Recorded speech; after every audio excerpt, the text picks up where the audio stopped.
Hey everyone, Couch Investor back to another video for you today. So let's talk about AMD. We're on our way to earnings season. I believe that by the end of the month they will be reporting earnings. Right now it's not official, but the reported date is 25th or 26th of January. Now what we do know right now is that their deal, their acquisition of Xilinx is just going to take place in Q1 of 2022. It was supposed to be done already, but they postponed it a little bit.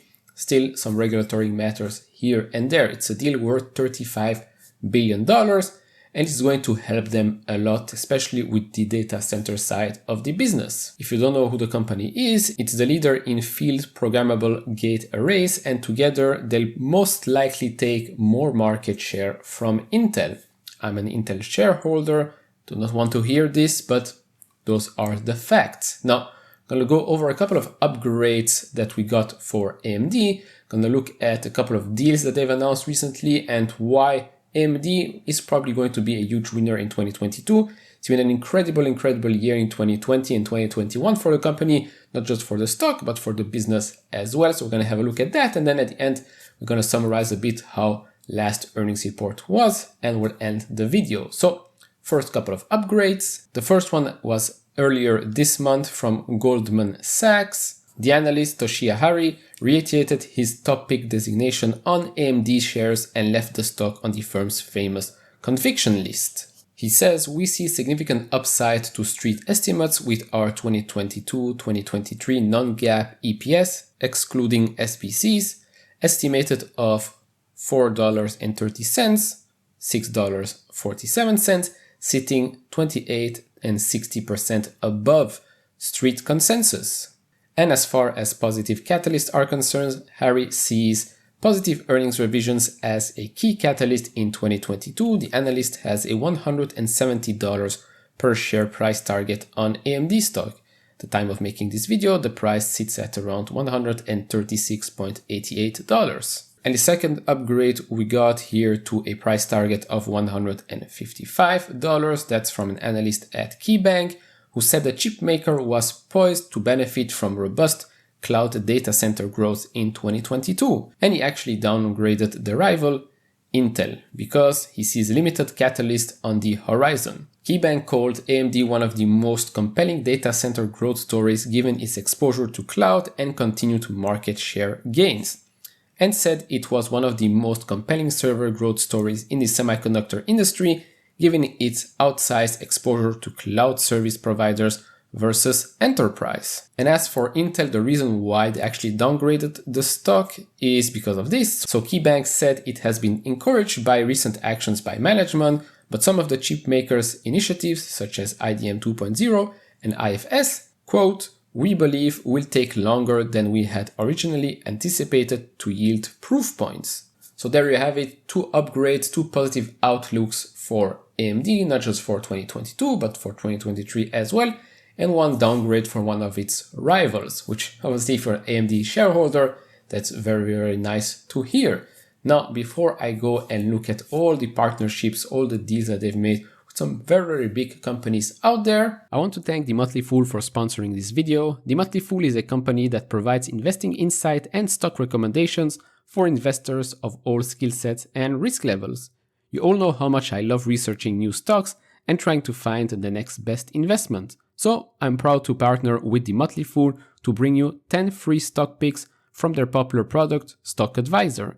Now, Stock Advisor has beat the market by more than 4x. So all you have to do is go to fool.com/couchinvestor to get your free 10 stock picks now. Alright, so numero uno, we all know that AMD and Tesla had a partnership before, but now, well actually at the end of December, Electrek reported here that Tesla launches new AMD chip and 12-volt Li-ion battery in 2022 Model 3 and Model Y vehicles.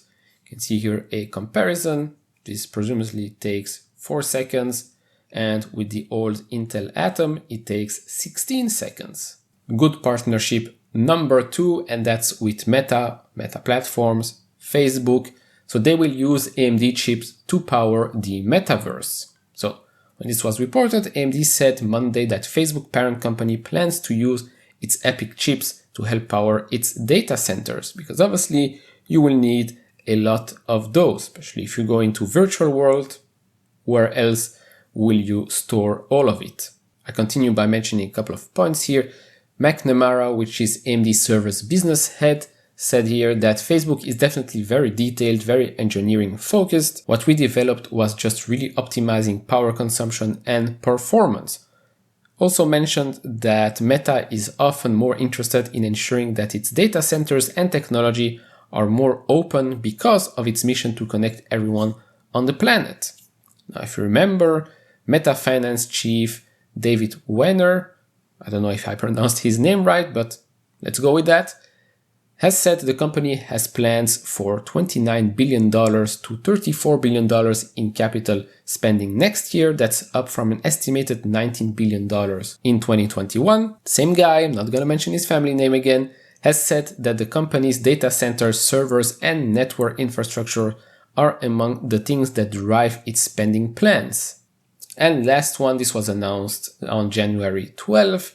So AMD announced Amazon Web Services has expanded its AMD EPYC processor-based offerings with the general availability of the new Amazon EC2, the name goes on, which are purpose-built for high-performance computing HPC workloads in the cloud. So another great client expanding their offering, expanding their work with AMD, which will probably show in the next coming quarters. So I hope things are very, very clear with AMD. Just because it had an amazing 2020 and an even better 2021 does not mean that it will slow down in 2022, 2023. As I said previously, great companies will continue to do great over time. If the execution is there, then the results will be there as well, and we can fully expect AMD to have an amazing 2022 as well. Now let's go have a quick look at their Q3 earnings. So as we can see here, the summary, record revenue of $4.3 billion, that's up 54% year over year and 12% quarter over quarter. Gross margins of 48%, up over 400 basis points year over year and up 80 basis points quarter over quarter. OPEX was $1.14 billion. They saw significant year-over-year growth in profitability. Operating income almost reached $1 billion. Operating margins of 22%. Net income of $923 million. Non-GAAP net income just under $900 million. And then diluted earnings per share of 75 cents and non-GAAP diluted of 73 cents. So obviously the acquisition did not happen by the end of the year. They pushed it to Q1 of this year. They repurchased more than 7 million shares for $750 million. Operating cash flow of $849 million and free cash flow of $764 million, which is very nice to see. And then cash equivalents and short-term investment of $3.6 billion. And the outlook for Q4, so they expect revenue of $4.5 billion. Plus minus 100 million. That will be a growth of approximately 65% year over year for the full year 2021. Gross margins of approximately 49.5%. For the full year, that's 48%. So their margins are also going up, which is very, very nice to see. So I hope that by now you know how I will conclude this video. I fully expect the next earnings report to be another amazing quarter for AMD. Expect outlook to be good as well, unless they come out with some unexpected supply chain issue news, but I don't really see that happening. So expect a great quarter, expect good outlook. If they do not come out with a great quarter, which I will be extremely surprised, we might see the stock go down because right now it's way above its 200-day moving average. Usually they all come down and revisit that. Obviously AMD did not. Don't say it's gonna happen, but if it does, then it's probably going to be because, well, bad earnings or maybe some unexpected miss around that. And that will be it for this video. Let me know down in the comments below what you expect from AMD. And if you like this type of videos, leave it a thumbs up. If you haven't subscribed to this channel, maybe hit that subscribe button. And as always guys, take care, stay safe, and see you all in the next video. Bye bye.